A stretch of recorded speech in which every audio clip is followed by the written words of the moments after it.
Hello friends, मैं उदय Prasad Gupta RRB Ranchi board से। ठीक है।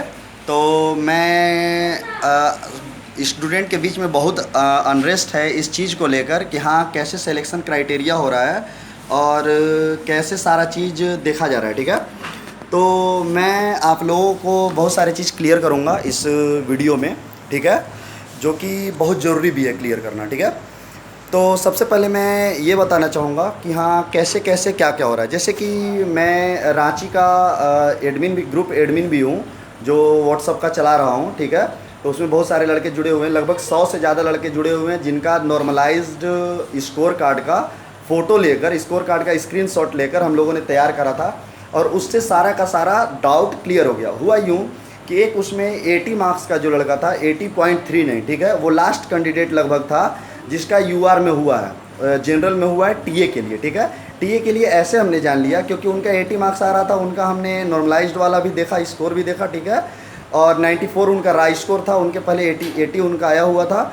और उनका स्क्रीनशॉट भी हम लोगों ने देखा था। उनका लिस्ट में नाम नहीं है। ठीक है। रोल नंबर हमने देखा, उनका मिलाया तो उनका नाम नहीं था। उनसे बात भी हुई तो उन्होंने बोला कि हाँ मेरा नाम नहीं है इसमें। ठीक है। तो ये जान गए हम लोग कि हाँ यूआर का कट ऑफ रांची, जो रांची बोर्ड वाले लिए हैं टीए के लिए, वो कितना लिए हैं, 80.39 पे इंटरनेट 10 किया है। तो फिर आप सोचेंगे कि ये कैसे एक से बात करके, तो 79.9 समथिंग आया, यानी कि 80 के जस्ट बिलो।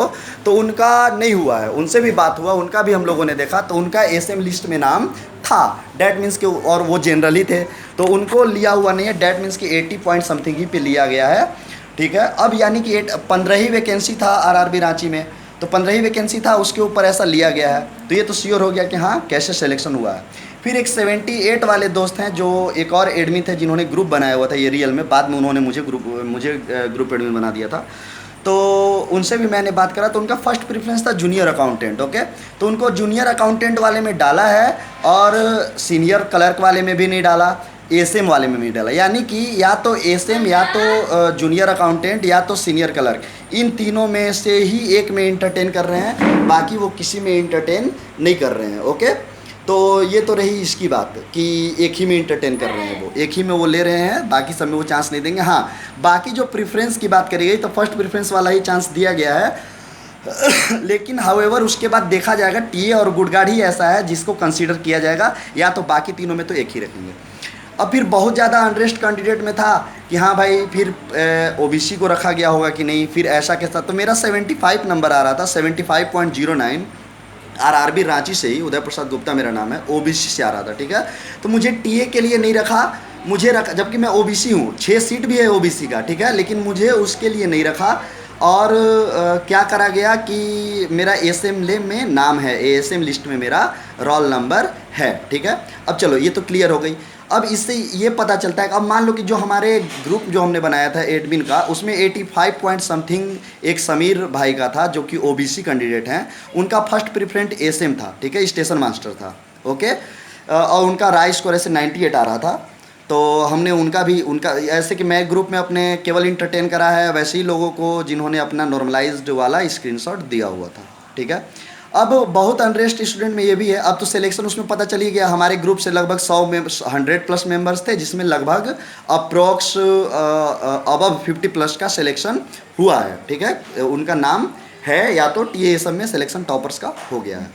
अब बात ये आती है प्रेफरेंस की कि उनका कैसे रिजर्व किया गया होगा। अब मान लो कि जिनका 85 था, 80 वालों को तो ले लिया जनरल में, ओबीसी है 85 तो वो भी जनरल ही में काउंट करेगा, लेकिन उनको वो रिजर्व रखेगा। क्यों?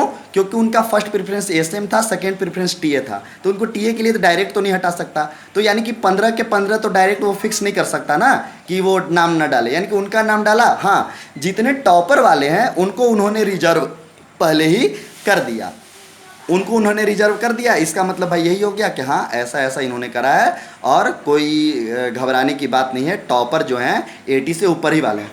फिर लोग एक और कन्फ्यूजन में फंस गया मेरे ही ग्रुप से। वो कैसे फंसा मैं बताता हूँ। जैसे कि एक 73 नंबर आ रहा था, कोई ओबीसी कैंडिडेट थे। ठीक है।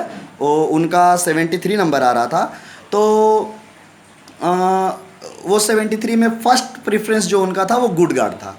तो वो बोले कह रहे मुझे गुडगार्ड तो मिला नहीं, मुझे भी एसएम लिस्ट में डाल दिया गया है। एसएम तो मेरा थर्ड में था, ये सेकंड में था, गुडगार्ड एसएम उसके बाद मैंने टीए दिया हुआ था, तो ऐसा क्यों करा। तो यानी कि फिर सब बोल रहे हैं कि यानी कि ऐसा किया है 73 ओबीसी में नहीं लिखा है, यानी कि उसका कट ऑफ ऊपर गया होगा। नहीं, बिल्कुल नहीं। इसलिए नहीं गया होगा कि चलो वो मेरे ग्रुप का 73 और मेरा खुद का 75, मैं भी ओबीसी वो भी ओबीसी, या जनरल भी होते तब भी मैटर नहीं करता। इसलिए मैटर नहीं करता कि मेरा फर्स्ट प्रेफरेंस टीए था, बाद का एसएम था, बहुत लोगों को वेटिंग में रख चुका है वो, ठीक है, रिजर्व करके सीट रख चुका है कि हाँ भाई ये क्लियर होगा, ये बंदा फेल होगा या ये बंदा पास होगा एसएम में। उसके हिसाब से अगर सीटें खाली हो जाएंगी, एसएम वाला अगर बंदा एसएम में चला जाता है तो एक सीट खाली हो जाएगा, उसको हम प्रीफर करके दूसरे को दे देंगे, दूसरे जनरल को दे देंगे, या फिर ओबीसी का अगर 6 जो गया हुआ है रांची में तो उसको दे देंगे, ठीक है। तो ये चीज़ क्राइटेरियाज थी। ओके, तो जैसे कि मेरा एसएम में हुआ स्टेशन मास्टर में, तो अब मेरा स्टेशन मास्टर वाले लिस्ट में दिया हुआ है, मैं साई को दूंगा। अगर मैं मान लीजिए कि साई को फेल कर जाता हूँ, सबसे पहले फेल मान लो, ठीक है। अगर मैं फेल कर जाता हूँ तो क्या होगा? फेल कर जाता हूँ तो ये देखा जाएगा कि जो पास किए हैं या फिर जितने भी सारे सीटें जो बचा के रखी गई थी सारी की सारी क्लियर करने के बाद देखा जाएगा, और ओबीसी का 6 टॉपर देखने के बाद देखा जाएगा कि मैं उसमें आ रहा हूँ या नहीं आ रहा हूँ। तब मेरे फेल होने के बाद भी मुझे टीए अलॉट किया जा सकता है। लेकिन अगर मैं नहीं आया टीए में, तब क्या किया जाएगा? तब मुझे गुड गार्ड में दे दिया जाएगा, क्योंकि मैं तो उसमें फेल कर गया हूँ, ठीक है। तो गुड गार्ड में मुझे प्रीफर कर दिया जाएगा। गुड गार्ड का 195 है, तो उसमें तो सोचना समझना कुछ है नहीं, उसका भी मैं क्लियर करूँगा। अभी पहले पास वाले का क्लियर कर दूँ। अगर मैं मान लो कि एसए में पास कर गया, तब भी मेरा चांस रहेगा, अगर टीए में खाली बचती है तो मुझे एसए में नहीं लेगा पास होने के बावजूद, मुझे लेगा किस में? टीए में लेगा, ठीक है। अगर टीए वाली रिजर्व सीट नहीं बची होंगी या फिर 6 टॉपर ओबीसी में मैं नहीं आया होऊंगा, तब मुझे रांची बोर्ड से एसए में ले लिया जाएगा, क्योंकि मैं पास हो गया हूँ, इसमें कट ऑफ क्लियर कर लिया होऊंगा। अगर तब भी नहीं वो मैंने बता ही दिया कि फेल होऊंगा, तो फिर गुड गार्ड में ले लिया जाऊँगा। अब फिर वो बोले 73 वाले, जैसा मैंने अभी बताया था कि 73 ओबीसी थे वो, और गुड गार्ड उनका पहला प्रेफरेंस था तो नहीं दिया, दूसरा वाला एसएम पे उनको रखा हुआ है। और मेरा 75 था और मेरा पहला प्रेफरेंस टीए था, दूसरा प्रेफरेंस मेरा था एएसएम और तीसरा प्रेफरेंस था गुड गार्ड, तो मेरा रखा हुआ है दूसरे नंबर पे एएसएम पे। तो आप ही सोचो, वो कह रहे हैं कि 73 से एबव कट ऑफ होगा। ऐसा नहीं है, कट ऑफ तो गुड गार्ड का अभी डिक्लेयर कर ही नहीं सकता। इसलिए नहीं कर सकता, इसलिए उनकी मजाल नहीं, क्योंकि उन्होंने दिया है पोस्ट प्रेफरेंस, इसीलिए तो मांगा था। तो अगर मान लीजिए कि मैं उनको 73 को पहले वो कैसे इंटरटेन कर सकते हैं जब तक मेरा रिजल्ट डिक्लेयर ना हो जाए।